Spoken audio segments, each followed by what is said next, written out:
Everyone skips pre-booking because they don't know how to speak to the person and they don't know when to speak to the person.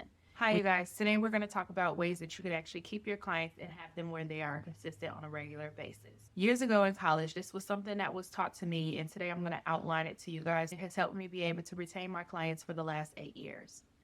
A lot of us go into business thinking about everything that we want. And it's really going into it thinking about what your client actually wants and how to actually make it work for them. If you can create this, this will be something that will save you to the point where you don't have to do so much negotiating. You don't have to worry about your pricing. You don't have to worry about, oh, is this client going to show up? Because it's going to help you pick and get the people that you really need. So today we are going to outline it, give you some pointers and tips on things to think about as you are putting this together for yourself. So far, you guys have already figured out what you want to do. You have figured out the price that you're going to charge. So now we're going to create the client journey. So when you are going through this, you want to think about what happens before they meet you, during the time with you, and after they have left you. That is the whole thing to make it come full circle. You have to actually think about each step all the way through. Sometimes people get stuck at the before they meet you. So they make sure their presence is all cute, their site is all nice and all of that. And then they miss some steps even in that before they see you, which is why they're either not getting booked or some people are seeing the point where they are declining, where they're not retaining their clientele because they missed some of the other two ones in the back. So now we're going to talk about the very first one, which is before they meet you. So before they meet you, you want to think about, what do they see? Is it clean? Is it informative? How do they book? Is it easy for them to book? How do you come off on your booking site? Is it nice? Is it rude? Ease of use is a lot of reasons why a lot of people don't get booked. Because one, when they get on there, it's just too much for a person to go through to actually book an appointment. It should be something that is very easy to do, something even you wouldn't mind doing it yourself. I've had people, as I am putting together sites and stuff, and we are working on everything, and I tell them to run a test run. And then they're like, wait, so you want me to go through and book an appointment for myself? Yes. Because you need to see it for yourself and see, okay, is this even something I want to go through?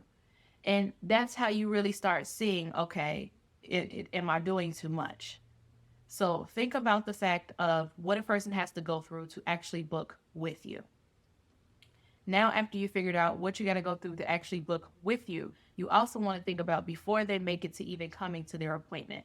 Are you going to do in-person consultations? Or are you going to do phone consultations? Do you want to think about intake forms? Those are two things that should be done before the person is actually getting the appointment done.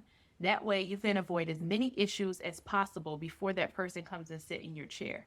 You also want to think about your policy. What things are you going to actually have in place so that way they are aware what your standards are and how you are going to help them during this process, even in the event of any situations that may happen, any type of emergencies or things like that. You want them to feel safe and secure with booking with you. So after you've figured out, now you've got your intake forms, you got your consultations, you got your policy, you have all of that set up to go. You need to be thinking about your deposits. What is really needed to actually have a deposit set before you have that appointment done? Are you getting supplies? So if you're getting supplies for an appointment because you don't have all that stuff up front, you need to make sure your deposit covers everything you're going to need for that appointment. That way you are not coming out of your pocket for what is needed for that appointment in the beginning. That is something you don't want to do. So always make sure your deposit is not just $25. Your deposit should be what is actually going to be needed for that specific appointment to be able to take place with you being prepared and having everything you need. So always think about that first when you're getting into setting your deposits. So now that should cover everything up until the point where they have booked the appointment. So now after they have booked the appointment, you need to think about communicating with them. This is still even before they have even made it to sitting in your chair. Communication is key. You need to find out a way that works for you and works for them to be informed on what things need to happen from the time they've booked up until the time that they get in your chair. Let them know what to expect and how are you going to go about that? Are you just going to do emails? Are you going to do text messages? Are you going to do personal phone conversations? How are you actually going to handle out that communication process from that point of time that they actually booked with you up until the time that they're actually sitting in your chair? Okay, so now let's go ahead and handle with during. So during your appointment, how is the process going to go? So many people wing it here. And this is one of the worst things you can do. Think about if you're going to the doctor's office or the dentist and they wing it. You don't want them to wing it. You want them to know and have a process for what they are going to do for what is actually happening. That way you could become familiar with it and you can actually know what to expect at each appointment. So now you're knowing, okay, once they make it there, what's going to happen? How are you going to meet them? Where are you going to meet them?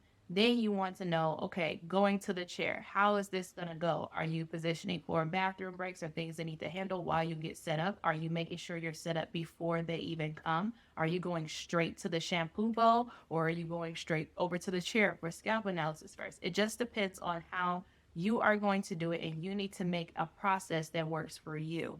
That way you can start figuring out when is the best time to start putting in for pre-booking. Everyone skips pre-booking because they don't know how to speak to the person and they don't know when to speak to the person. When you're thinking about pre-booking an appointment, you want to think about, one, what are they already getting? Are they getting something that needs to be taken down within a certain time frame? Are they getting something that needs to be touched up in a certain time frame? Those two immediately should already give you an idea, positioning for removal or positioning for you to actually have it get touched up.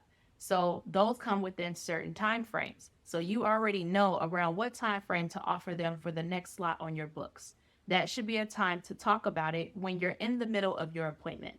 You want to do that so that way it gives them enough time to think about what they have on their schedule. They have a moment to check out their schedule. It also gives you a moment to check your schedule if anything needs to be moved around. So positioning it at the right time gives you enough time to go ahead and be prepared.